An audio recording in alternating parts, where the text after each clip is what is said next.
بسم اللہ الرحمن الرحیم نحمدہ ونصلی علی رسولہ الکریم اما بعد بسم اللہ الرحمن الرحیم اللہم صلی علی سیدنا محمد وعلی آلہ وسلم۔ سبق کی ابتدا کرتے ہیں۔ حدیث مبارک ہے لا یحل لمسلم ان یہجر اخاہ فوق ثلاث فمن ہجر فوق ثلاث فمات دخل النار۔ مشکل الفاظ کے معنی یہجرا، ہاجرہ باب ناصرہ سے ہے، قطع تعلق کرنا، چھوڑنا۔ اخ بمعنی بھائی۔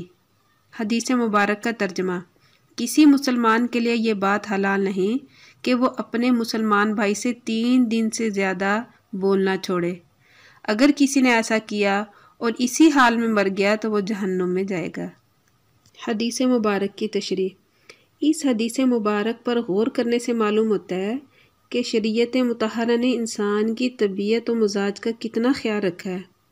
3 دن کی قید لگائی ہے کیونکہ عموماً انسان کو غصہ 3 دن میں ٹھنڈا ہو جاتا ہے یا کم از کم ہلکا ضرور ہو جاتا ہے۔ اگر شریعت 3 دن سے پہلے ملنے کا حکم دیتی تو یہ انسانی طبیعت پر بہت مشکل ہوتا۔ کسی دینی مصلحت کی وجہ سے 3 دن سے بھی زیادہ ناراضگی رکھی جا سکتی ہے۔ اگر کسی نے اہل بدعت یا غلط عقیدے والے سے یا کسی اور دینی مصلحت کی وجہ سے یا دنیاوی نقصان کی وجہ سے کسی سے بات چیت چھوڑ دی ہے تو اب اس میں 3 دن کی قید نہیں ہوگی۔ مگر علماء فرماتے ہیں اس کنارہ کشی میں بھی اچھے انداز کو اختیار کرے، یہ نہیں کہ اس کی غیبت کرتا پھرے یا اس پر عیب لگاتا پھرے۔ اس سے قطع تعلق اس وقت تک رہے جب تک کہ وہ دل سے توبہ نہ کر لے۔ جیسے کہ غزوہ تبوک میں 3 صحابہ اکرام رضی اللہ تعالیٰ عنہم کے شرکت نہ کرنے پر ان سے 50 دن تک قطع تعلق کیا گیا۔ پھر جب ان کی توبہ قبول ہوئی تو پھر سے صحابہ رضی اللہ عنہم نے ان سے ملنا جلنا شروع کر دیا۔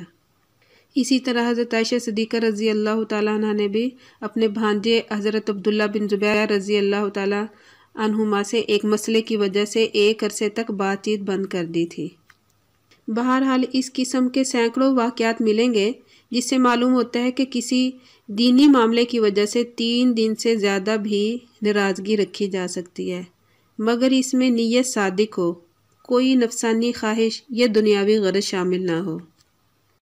حدیث مبارک کی ترکیب لا یحل فعل لام حرف جار مسلم مجرور، جار مجرور مل کر یحل فعل کے متعلق ہوا۔ الناسبہ یہجر فعل مستتر ضمیر فاعل، اخا مضاف ہو ضمیر مضاف الیہ، مضاف الیہ مل کر یہجر کا مفعول، فوق مضاف ثلاث مضاف الیہ، مضاف الیہ مل کر یہجر کا مفعول فی، یہجر فعل اپنے فاعل اور دونوں مفعولوں سے مل کر جملہ فعلیہ ہو کر باتاویل مصدر یحل کا فاعل، یحل فعل اپنے فاعل اور متعلق سے مل کر جملہ فعلیہ خبریہ ہوا۔ من حرف شرط، حجر فعل مستتر ضمیر فاعل، فوق مضاف ثلاث مضاف الیہ، مضاف الیہ مل کر مفعول، فعل اپنے فاعل اور مفعول سے مل کر معطوف علیہ، فا حرف عطف، ماتا فعل مستتر ضمیر فاعل، فاعل مل کر معطوف علیہ مل کر شرط، داخل فعل مستتر ضمیر فاعل، النار مفعول، فعل اپنے فاعل اور مفعول سے مل کر جزا، شرط جزا مل کر جملہ فعلیہ شرطیہ ہوا۔ حدیث مبارک ہے لا تنزع الرحمۃ الا من شقی۔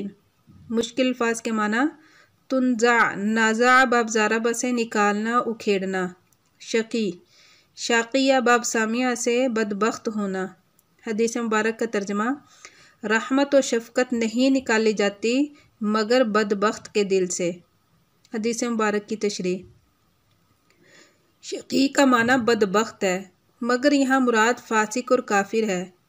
فاسق اور کافر گناہوں کے باعث اپنے دل کو اتنا سخت بنا لیتا ہے، اس کے بعد اس کے دل سے یہ فطری چیز یعنی رحمت اور شفقت کا جذبہ ختم ہو جاتا ہے۔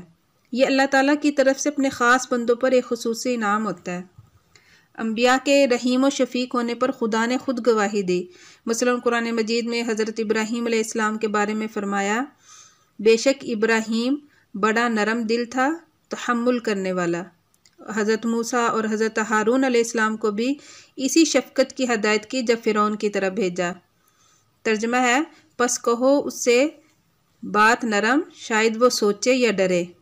اور خود نبی کریم صلی اللہ علیہ وسلم کی نرمی کی توصیف قرآن مجید میں ان الفاظ سے بیان فرمائی۔ ترجمہ ہے، پس اللہ ہی کی رحمت ہے جو تو نرم دل مل گیا ان کو، اور اگر تو ہوتا سخت دل تو متفرق ہو جاتے تیرے پاس سے۔ اور خود اللہ کے بارے میں حدیث مبارک میں آتا ہے، ترجمہ ہے، اللہ نرم خو ہے اور نرم خوئی کو پسند کرتا ہے، اور نرمی پر جو کچھ دیتا ہے وہ سختی یا کسی اور چیز پر نہیں دیتا۔ ایک اور حدیث مبارک میں آتا ہے، جو نرمی سے محروم رہا وہ تمام خیر سے محروم رہا۔ بہرحال نرمی اور شفقت یہ اللہ تعالیٰ کی طرف سے ایک انعام ہے، مگر جو بدبخت ہو، گناہ اور معصیت کر کے اس زینت کو نکالنے کی کوشش کرے تو اللہ تعالیٰ اس کو اس وصف عظیم سے محروم فرما دیتے ہیں۔ حدیث مبارک کی ترکیب: لا تنزع فعل الرحمت نائب فاعل الا استثناء لغو من حرف جار شقی مجرور، جار مجرور مل کر تنزع فعل کے متعلق ہوئے۔ تنزع فعل اپنے نائب فاعل اور متعلق سے مل کر جملہ فعلیہ خبریہ ہوا۔ حدیث مبارک ہے، الا لا یحل مال امرئ الا بطیب نفس منہ۔ حدیث مبارک کی تشریح: اس حدیث مبارک سے معلوم ہوتا ہے کہ کسی کا مال اس کی خوشی کے بغیر لینا جائز نہیں ہے۔ یعنی کوئی آدمی کسی سے اس طرح کی کوئی چیز مانگے کہ مخاطب کو دینے کے سوا کوئی چارہ کار نہ ہو، یا مثلا مانگنے والا کوئی صاحب اقتدار ہو یا روب دبدبے والا ہو کہ مخاطب اس کی شخصیت کے دباؤ میں آ کر وہ چیز اس کو دے دے، تو یہ اس کے لیے جائز نہیں ہوگا۔ اس حدیث کی بنا پر ایسے شخص کو چھین کر استعمال کرنے والے میں شامل کیا جائے گا، اور وہ شخص ظالم کہلائے گا، اور مانگنے والے کے لیے اس چیز کا استعمال کرنا جائز نہیں ہوگا۔ اس کا حکم یہ ہوگا کہ وہ اس چیز کو لوٹا دے یا معاف کروا لے، جیسے کہ ایک روایت میں آپ صلی اللہ علیہ وسلم کا ارشاد ہے، کسی نے کسی پر کوئی ظلم کیا تو وہ آج ہی معاف کروا لے، ایسے دن کے مواخذے سے پہلے جس دن کوئی درہم دینار نہ ہوگا، اور اس کا عمل صالح اس ظلم کے بدلے میں لے لیا جائے گا۔ اگر اس کے پاس عمل صالح نہ ہوگا تو پھر مظلوم کی برائیاں اس کے پلڑے میں ڈال دی جائیں گی۔ ایک دوسری حدیث میں آیا ہے کہ ایسے شخص کو مفلس کہا گیا ہے جو قیامت کے دن نیکیاں تو بہت زیادہ لے کر حاضر ہوگا، مگر کسی کے مال کو غصب کیا ہوگا، کسی کا خون بہایا ہوگا، یا کسی کی زمین پر قبضہ کر لیا ہوگا، تو اس کی نیکیاں مظلوموں میں تقسیم کر دی جائیں گی۔ جب اس کی نیکیاں ختم ہو جائیں گی تو ان لوگوں کے گناہوں کو اس کے اوپر ڈال کر دوزخ میں پھینک دیا جائے گا۔ لہٰذا کسی کی کوئی چیز بھی اس کے نفس کی خوشی کے بغیر نہ لینا جائز ہے اور نہ ہی استعمال کرنا جائز ہے۔ حدیث مبارک کی ترکیب: الا حرف تنبیہ، لا یحل فعل، مال مضاف، امر مضاف الیہ، مضاف الیہ مل کر فاعل، الا حرف استثناء لغو، با حرف جار، طیب مصدر مضاف، نفس مضاف الیہ، من حرف جار ہو مجرور، جار مجرور مل کر متعلق ہوئے طیبی کے، پھر طیبی اپنے مضاف الیہ اور متعلق سے مل کر با حرف جار کے لیے مجرور، جار مجرور مل کر متعلق ہوئے یحل فعل کے، یحل فعل اپنے فاعل اور متعلق سے مل کر جملہ فعلیہ خبریہ ہوا۔